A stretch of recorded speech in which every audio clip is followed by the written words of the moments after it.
Hello, everyone, and now we are on the next episode of our Write-Offs for Real Estate Investors, talking about another powerful strategy today, and that strategy is known as self-directed retirement accounts.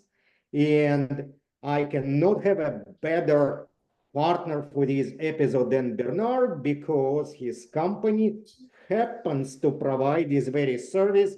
So without further ado, Bernard, take the stage. Okay, thank you so much, Michael. This is a great topic, and for people that are using it, have learned the power of it, and for people that are just getting introduced to it, oftentimes feel like it's like a paradigm shift. They're having their mind blown. Do you mean that I can really take my IRA and 401k and put that into real estate? I remember when I was first introduced to this topic, and I was like, hey, I'm a CPA. I actually have an investing license. And I was like, I should know everything about everything. How is it that I never heard about using retirement accounts for real estate investing, right? I was so intrigued. Eventually, this became probably the thing that I'm best known for, and a specialty and specializing in self-directed retirement accounts. So it's an exciting topic, but like every other real estate and tax topic, there are benefits, there are gotchas, and there is the actual execution, which is the format that we follow throughout this series. And we'll get into it. Michael, as a real estate focused tax accountant, you deal with this very often. So please just jump in at any point and add what needs to be added, or ask me what needs to be asked. And with that, let's get into it. What are the benefits of using self-directed retirement accounts? So to define that, what are we talking about here? We're talking about taking an IRA that could be a traditional IRA, a Roth IRA, or a 401k, which is a type of qualified retirement plan. I'm going to say this once in the episode because the term QRP has been on the web a lot and has confused people. QRP is short for qualified retirement plan. A 401k is a type of qualified retirement plan. So it's taking these accounts and taking the funds that are in there and investing them in real estate without getting any tax penalties, without having to pay any taxes, no tax liability. What we are doing is turning your retirement account into a real estate investor. Just as a retirement account can own stocks and bonds and mutual funds and ETFs, a retirement account can own real estate. Now, what are the benefits of that?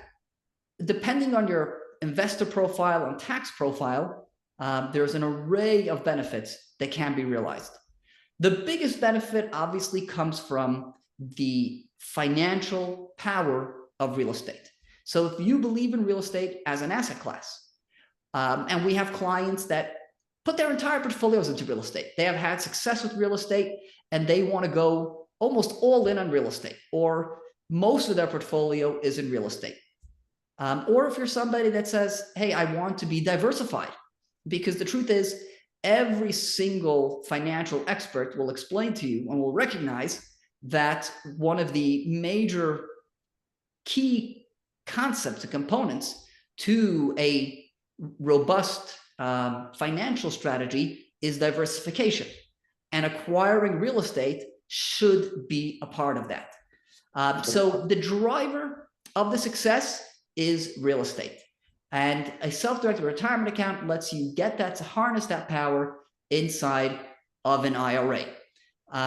Michael, anything I should be adding in this component? No, I want to prompt you to comment on something else. So what you were just explaining is, why is it better to diversify your existing retirement account into real estate? So this is one side of the benefit. So if you have retirement accounts at work, your traditional 401ks at your employer, it's invested in mutual funds.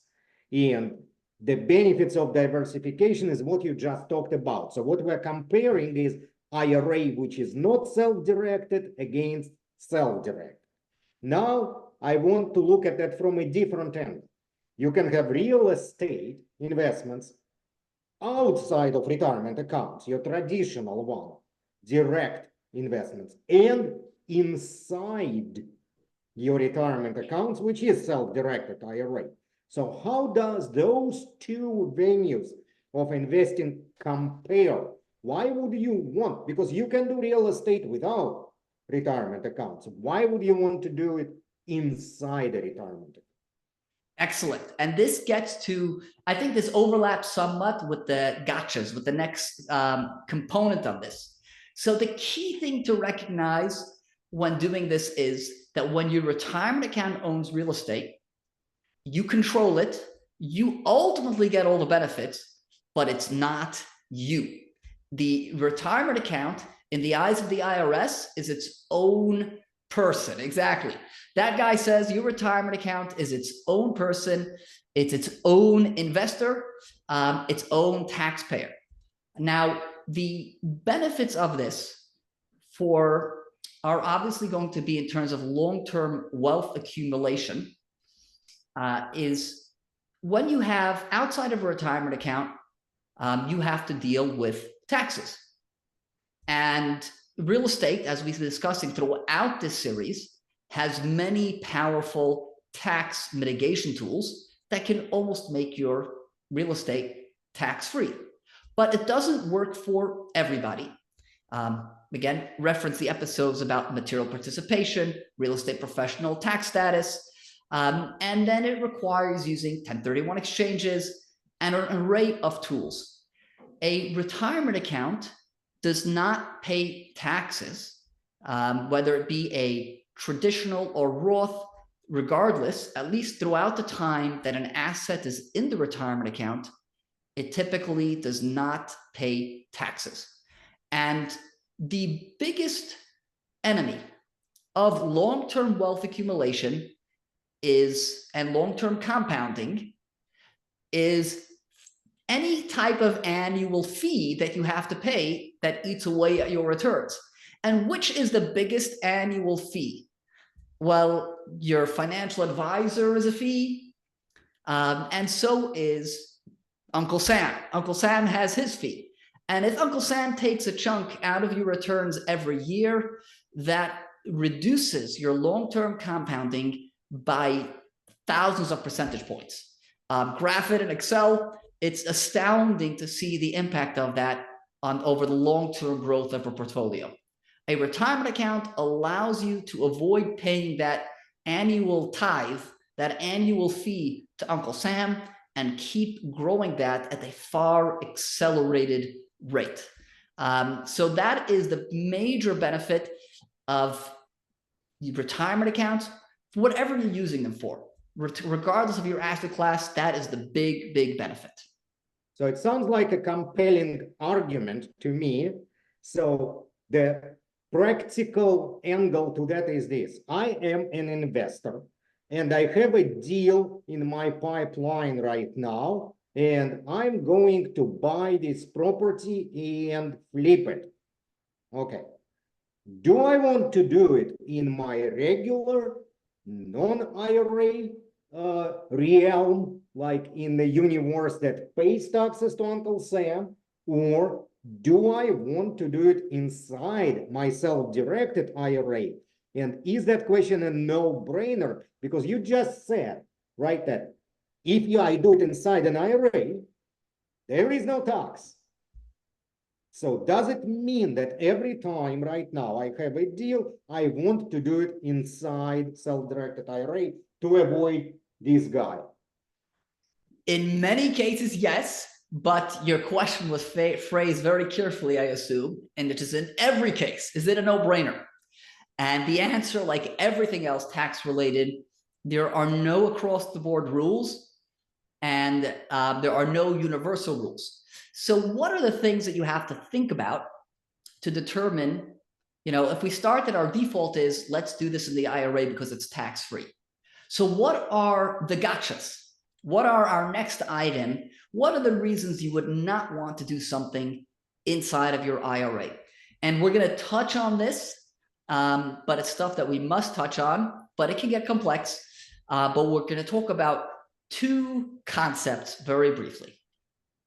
One of those is prohibited transactions. And the second, which is a topic that is often misunderstood, and maybe we shouldn't mention it all, but I think we would be remiss if we didn't, is something called UBIT. So once we've established that a retirement account can invest in just about every asset class, certainly within real estate, every asset class is allowed. But there are certain things that are not allowed in a retirement account. We call those prohibited transactions. And what those are about at a high level is Congress gave us these incredible tax benefits that we just discussed because Congress wants us to invest for long-term growth of the retirement account. And Congress doesn't want us doing anything, taking a short-sighted approach that can maybe benefit us today at the expense of long-term growth. So anything in transaction where there might be a conflict of interest is what Congress doesn't want us to do. So what might that be? If I'm thinking about flipping a property from myself to certain relatives of mine. So Congress is concerned there that we may do something that's not really in the best interests of the retirement account. So anybody, if I'm doing a flip to something that is to a business entity or a family member that closely related, that transaction needs a second look to ensure it's not violating any of the rules, because those could be prohibited.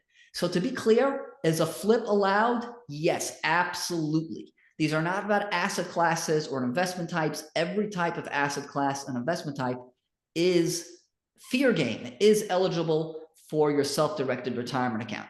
It is who is part of that transaction that we have to examine if there's somebody closely related that's involved. That's one set of rules that always has to be examined.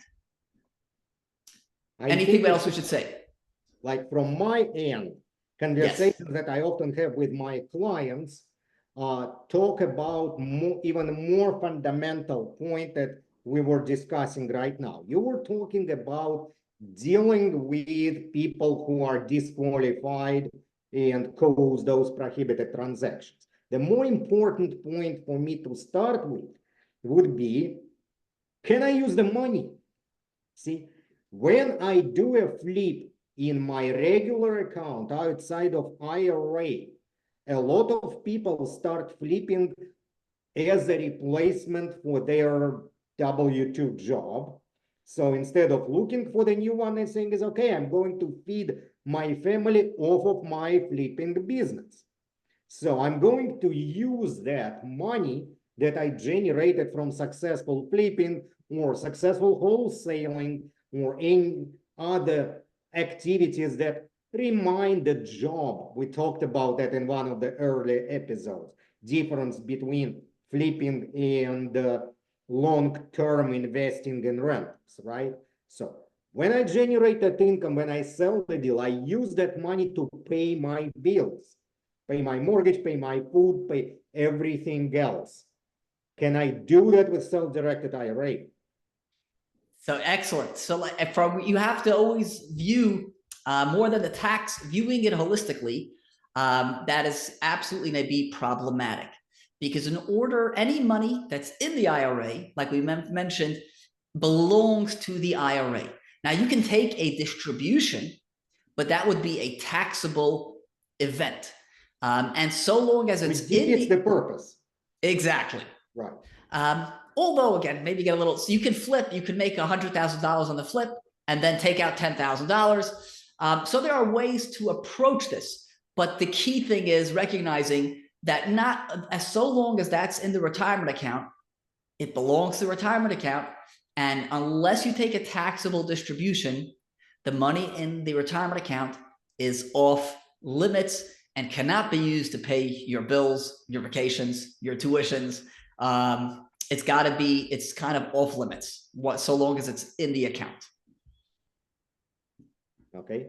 I want to ask you something else, another question that frequently comes from my clients. So I have a 401k at work, and I don't like that it's invested in mutual funds. How can I make that self-directed to buy real estate with my existing 401k? Excellent question. The answer to that has two components. Number one is understanding how you get your funds self-directed. So when we're never going to get, or unlikely, I wouldn't say never, but unlikely that we're going to get your 401k at work to allow investing in real estate. So in order to get that money invested in real estate, we have to create a new retirement account for you that you control, and then get your existing retirement money into the new account using a rollover.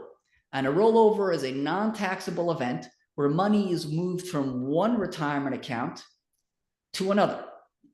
Now, when Which I cannot do with my traditional 401k at work, because as long as I work for that company, that transfer will not be allowed.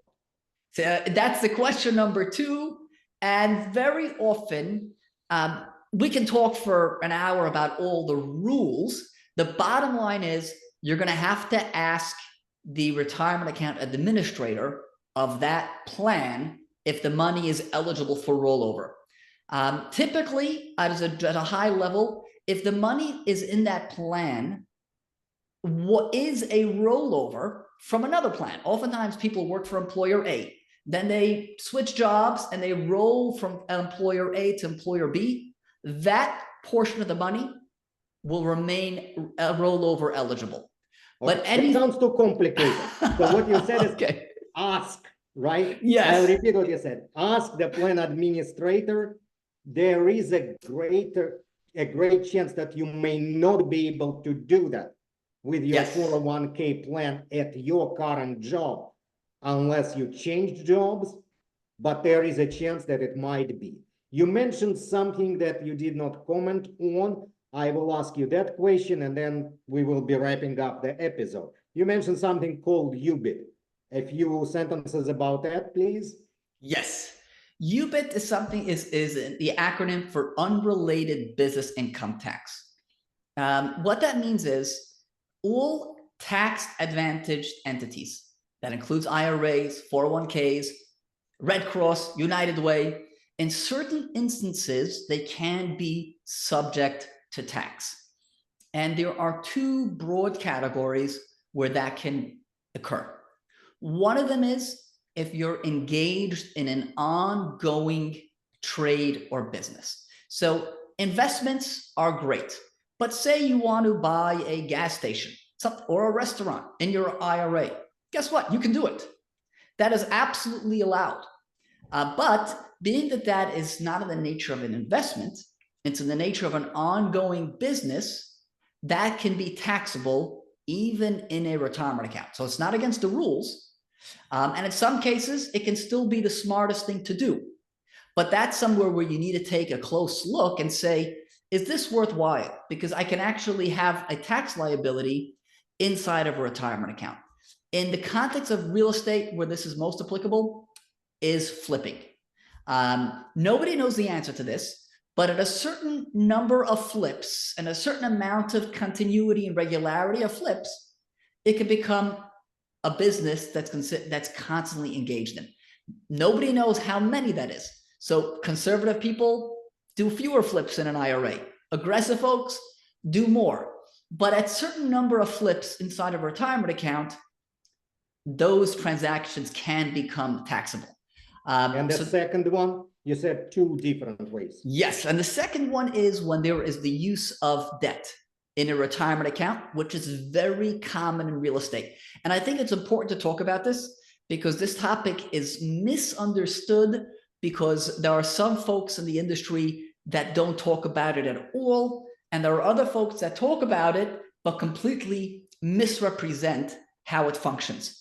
So what that means is when a retirement account borrows money to fund an investment, a portion of that investment's return can be taxable. But let's for purposes of brevity, let's talk very quickly how this works in real estate. If you you have $100,000 in your IRA. Your IRA can borrow money. That's amazing. That's actually something many people don't recognize. Your IRA can get a loan, and then instead of buying a single family property, you can buy a fourplex. You can buy 4 apartments. And that's one of the great benefits of real estate and the great benefits of a self-directed IRA, because I can assure you, if you take your stock portfolio to Charles Schwab and you say, Charles Schwab, I have $100,000 in my IRA, I'd like to buy $400,000 of mutual funds, that's not going to happen. But with your IRA and investing in real estate, you can get the benefits of leverage. Now, what is the impact of that? Now, the impact is that theoretically 3/4, and this is back of the napkin, of your investment return, being that your IRA only has $100,000 of equity, that $100,000 of equity will generate tax-free returns.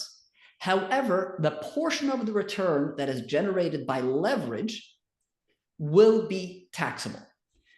Now, that is still a very good deal. If I offer you the choice of buying a single family property, all cash, or buying a 4-unit with debt and paying a little bit of tax, the choice remains obvious. You buy the fourplex. Additionally, the IRA benefits from all the same tax deductions that we've discussing throughout the series. So the moment a portion of the return can be taxable, that it is eligible for all the same deductions. So typically you actually never see this tax because you're getting depreciation, you're getting interest write-offs, and the tax actually doesn't kick in until the point of sale. So it's important to mention there is this concept called unrelated debt financed income. However, it is actually never or very seldom a reason not to pursue a real estate investment inside of a retirement account. Thank you for explaining these things, Bernard. And I want to close our episode by going through a few quick rules of thumb related to that for our investors who listen to this episode. And as any rule of thumb has exceptions. When I was doing live classes years ago, I would always ask the audience to show me their thumbs. And I'm saying, like, look around. See, all our thumbs are different.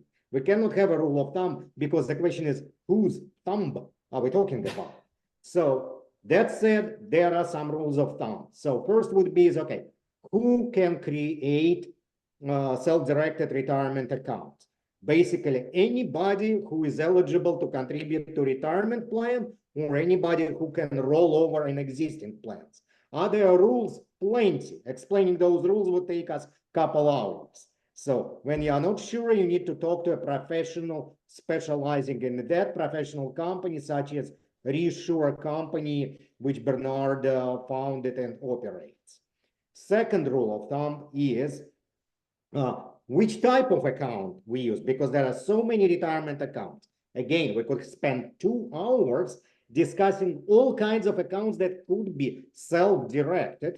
And the question is, so which one is best? Is difficult to answer, but generally speaking, if you can form your own 401k and make it a Roth 401k, in most cases, rule of thumb will saying is this is superior to other accounts if you have that option. Again, not everybody has that option. Another one is, what can you invest in? What can you do with your retirement accounts? Answer is almost anything, as long as it does not involve prohibited transactions, which means you don't deal with yourself, with your close family, or with the companies you control. Again, could spend 2 hours discussing details, and we're not going to do that. And the last one will be, so how do you pull money out of those retirement accounts? Same thing as any other accounts that are not self-directed. You can do a distribution. And depending on whether it was a traditional type or Roth type of an account, you have taxes to pay, or maybe you don't have taxes to pay.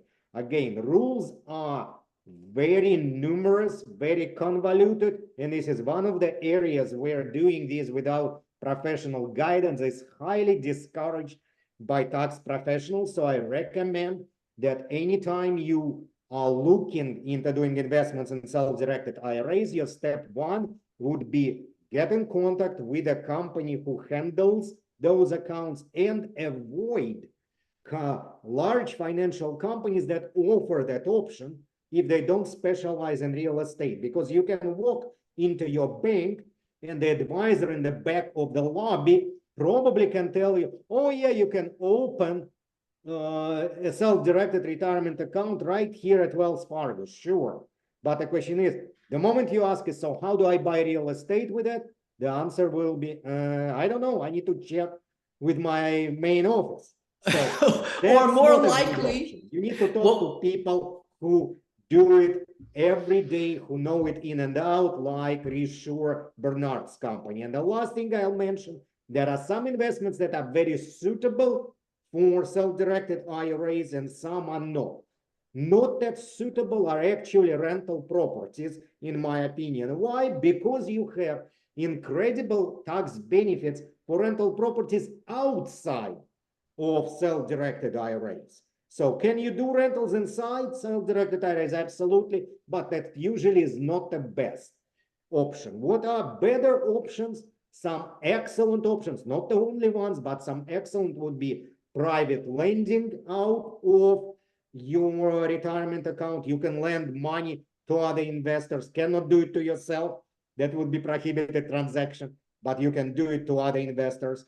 Or you can do passive investments and syndications, which is an excellent way to grow your retirement account and happens to be the topic of our next episode.